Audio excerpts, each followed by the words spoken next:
घाटनांद्रे गावाजवळ भीषण bus truck अपघात.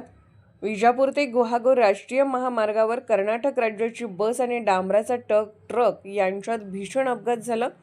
भरधाव बसने ट्रकला धडक दिल्यानंतर बस डाव्या बाजूला असलेल्या मोरी पुलावरून खाली कोसळली आणि विजेच्या खांबाला धडकली.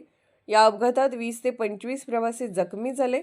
बसमध्ये असलेले प्रवासी वेगवेगळ्या रुग्णालयात उपचारासाठी दाखल करण्यात आले.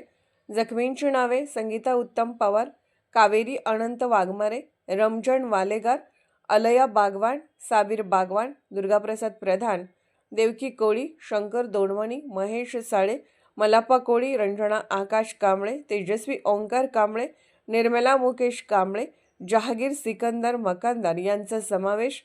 अपघाताच्या ठिकाणी विटा पोलिसांनी तात्काळ मदत केली आणि जखमींना रुग्णालयात दाखल केले.